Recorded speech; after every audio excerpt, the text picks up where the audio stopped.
warahmatullahi wabarakatuh. Jumpa lagi dengan channel Pak Slamet Guru Beksos. Salam sejahtera untuk kita semua. Pertama-tama marilah kita panjatkan puji syukur kehadirat Allah Subhanahu wa taala. Berkat karunia-Nya lah kita dapat bersilaturahmi di channel ini.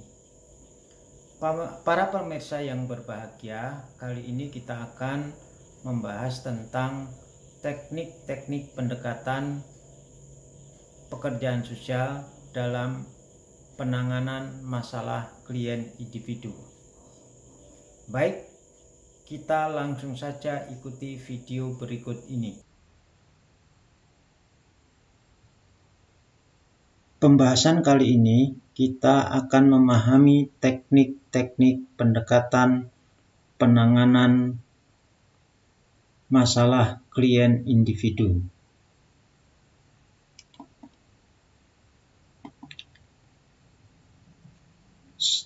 Satu, teknik small talk. Teknik ini digunakan oleh pekerja sosial pada saat kontak permulaan dengan klien.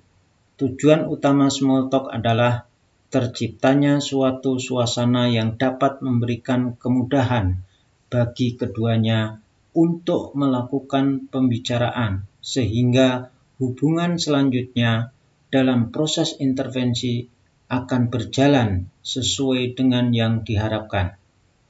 Biasanya, small talk dimulai oleh pekerja sosial untuk membuka percakapan agar klien dapat berbicara. Teknik yang kedua,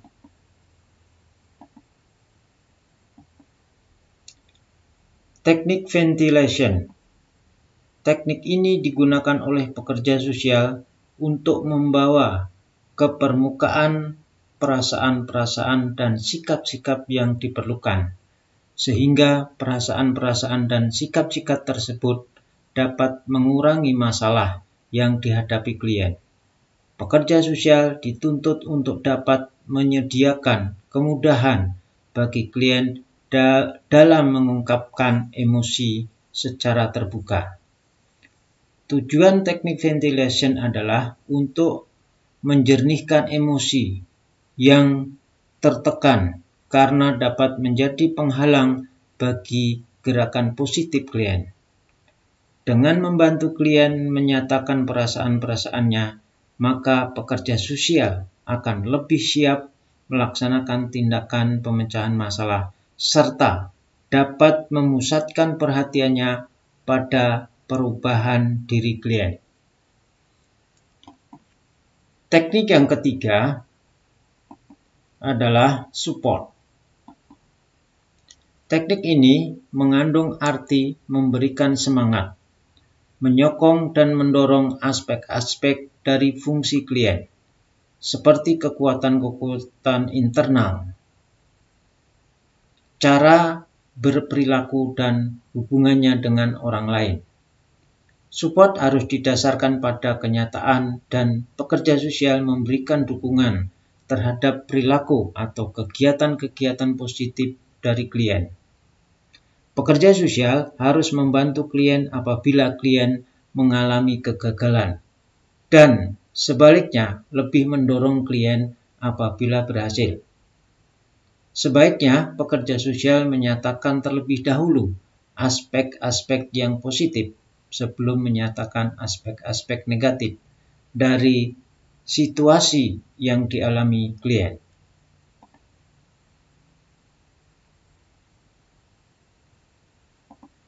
Teknik yang keempat adalah reassurance.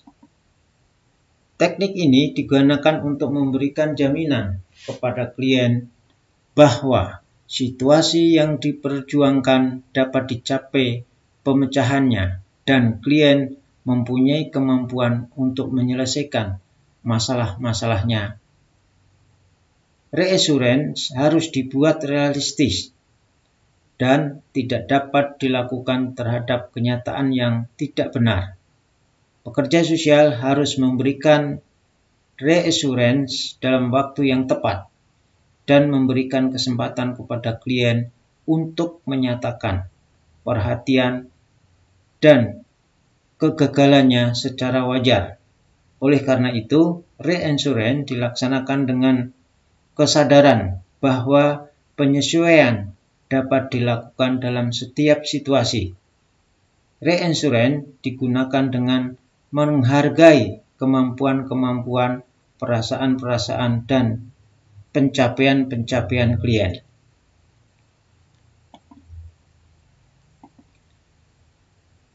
Yang kelima, yaitu teknik confrontation. Teknik ini digunakan pada saat klien menghadapi situasi sulit yang bertentangan dengan kenyataan.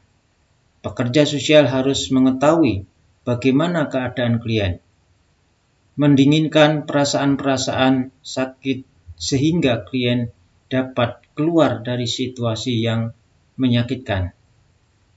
Teknik confrontation sering digunakan dalam kegiatan terapi dengan tujuan agar klien dapat menerima perilaku dan dapat menyadari sikap-sikap dan perasaan-perasaannya.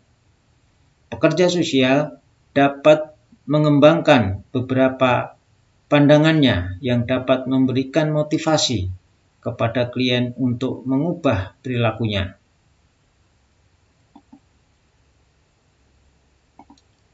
Yang keenam, teknik konflik. Konflik merupakan tipe stres yang terjadi manakala klien termotivasi oleh dua atau lebih kebutuhan, di mana yang satu terpusatkan sementara kebutuhan yang lain tidak. Konflik merupakan bagian dari hidup dan tidak dapat dihindarkan dalam kehidupan sehari-hari. Klien membutuhkan pengetahuan bagaimana mengatasinya apabila terjadi perbedaan perasaan yang cenderung meningkat. Pekerja sosial harus menyadari faktor-faktor emosi dan memberikan tempat untuk diungkapkan dan mempergunakan kekuatan-kekuatan untuk kompromi dan menerima pemecahan masalah untuk mencapai perubahan yang lebih baik.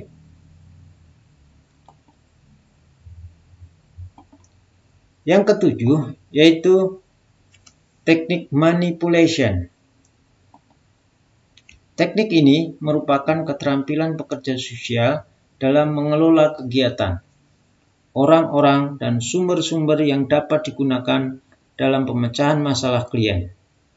Pekerja sosial harus memperhatikan kebutuhan dan hak-hak klien untuk terikat dalam tindakan dan pengambilan keputusan. Kemampuan klien untuk berpartisipasi dan membedakan antara kegiatan-kegiatan untuk kepentingan pekerja sosial dengan kegiatan-kegiatan untuk kepentingan klien.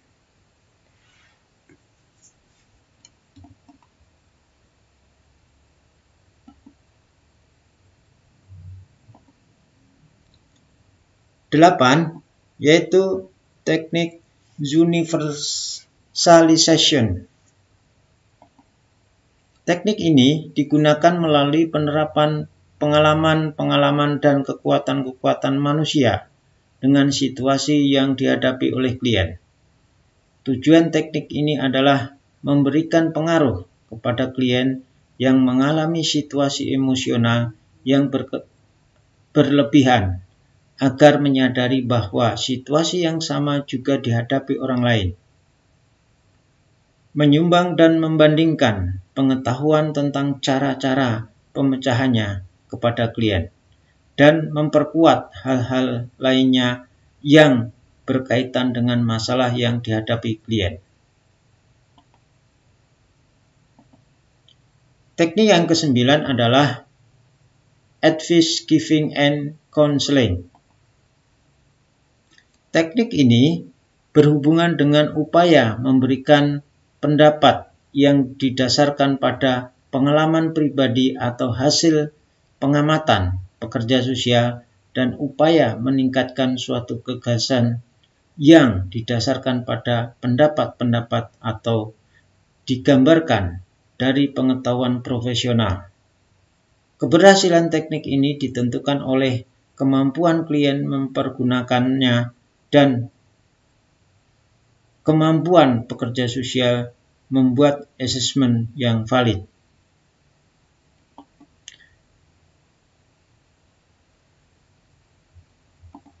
Kemudian ke-10 yaitu teknik activities and program. Teknik ini dapat digunakan untuk memenuhi kebutuhan-kebutuhan dan mengatasi kesulitan yang dihadapi klien melalui suatu sarana tertentu. Klien diberi kesempatan untuk mengungkapkan perasaan-perasaan tentang kesulitannya dan membawa keluar atau mengatasi secara langsung kebutuhan dan masalah tersebut pada tingkat nonverbal atau situasi permainan. Musik, tarian, permainan drama, kerajinan tangan merupakan media untuk menggambarkan kebutuhan dan kesulitan yang dihadapi klien.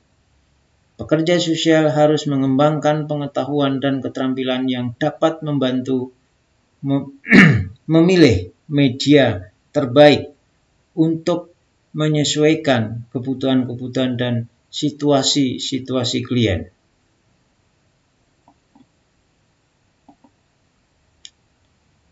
Sebelas adalah logical discussion. Teknik ini digunakan untuk memberikan kemampuan berpikir dan bernalar, untuk memahami dan menilai fakta dari suatu masalah, untuk melihat kemungkinan alternatif pemecahannya, dan untuk mengantisipasi serta melihat konsekuensi dalam mengevaluasi hasilnya.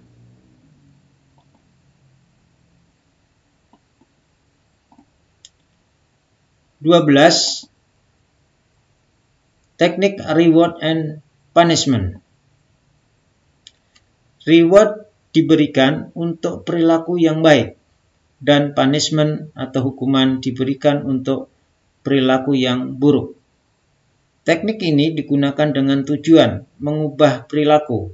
Klien dan pekerja sosial harus memiliki keterampilan khusus untuk mengetahui motif-motif perilaku dan metode penguatan atau enforcement.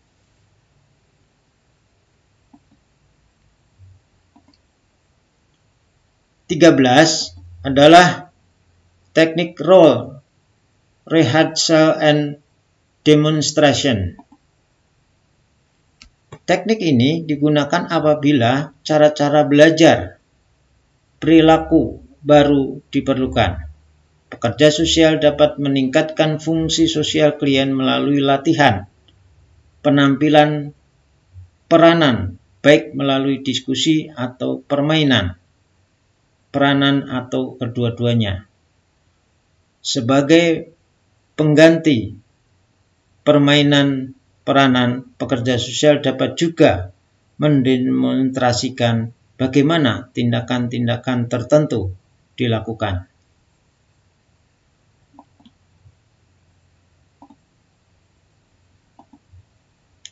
(14) adalah teknik grup dinamik. Teknik-teknik ini berupa latihan dinamika kelompok, permainan-permainan kelompok, kepustakaan sederhana, dan penggunaan alat-alat audiovisual. Penggunaan teknik ini dapat meningkatkan partisipasi klien dalam berbagai kegiatan dalam upaya pemecahan masalah. Pekerja sosial harus mengetahui kapan dan bagaimana menggunakan teknik-teknik ini.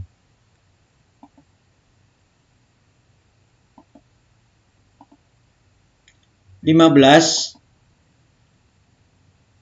adalah teknik andragogi. Teknik ini dilukiskan sebagai seni dan ilmu pengetahuan untuk membantu klien dewasa dalam belajar. Melalui andragogi, pekerja sosial dapat meningkatkan keberfungsian sosial klien melalui pengungkapan kebutuhan, merumuskan tujuan, dan merumuskan pengalaman belajar, serta mengevaluasi program klien. 16 adalah teknik consciousness raising.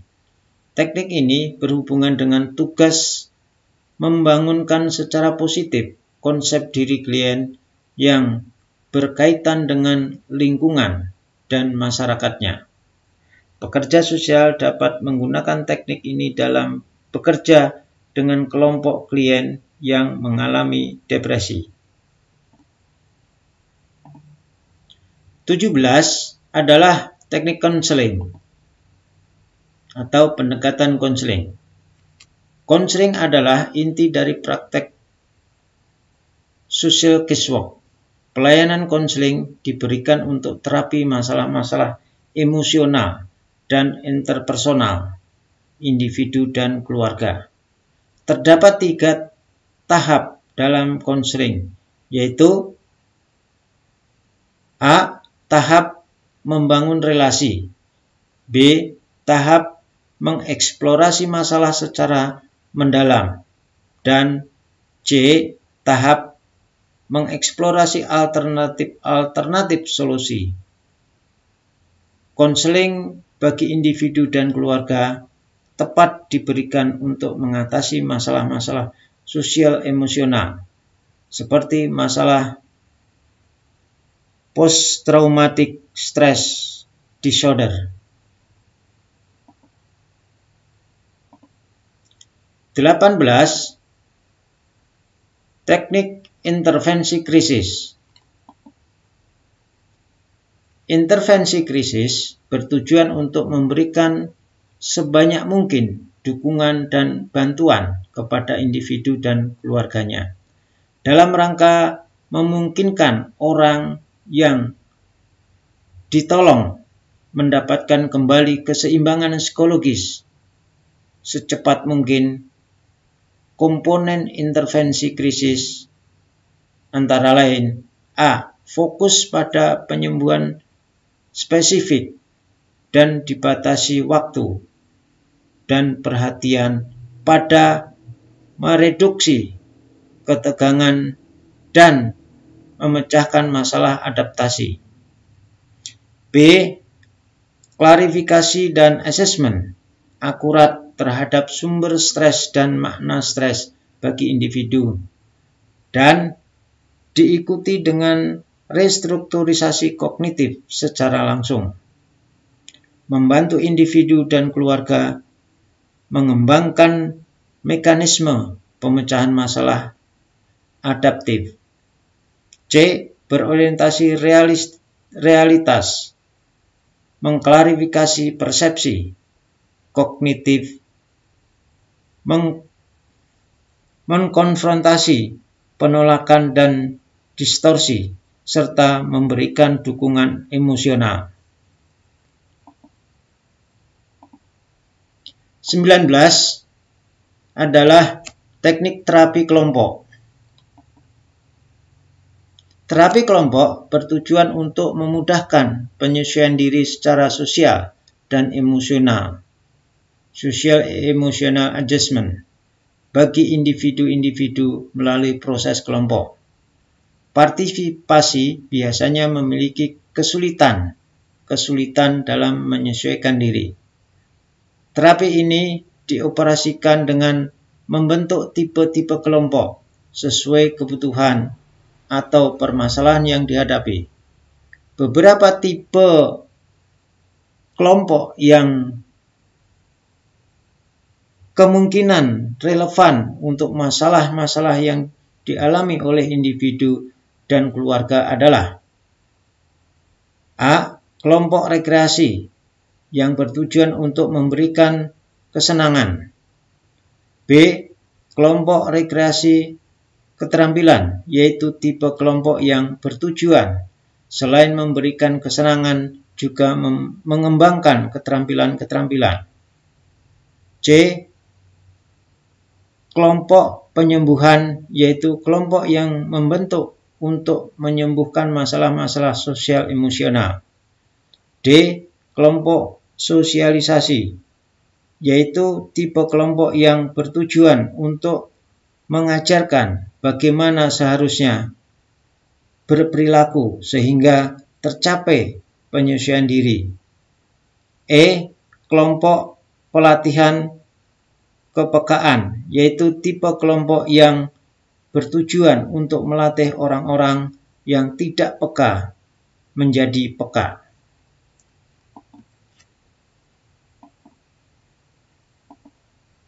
(20) adalah menggunakan teknik penyuluhan.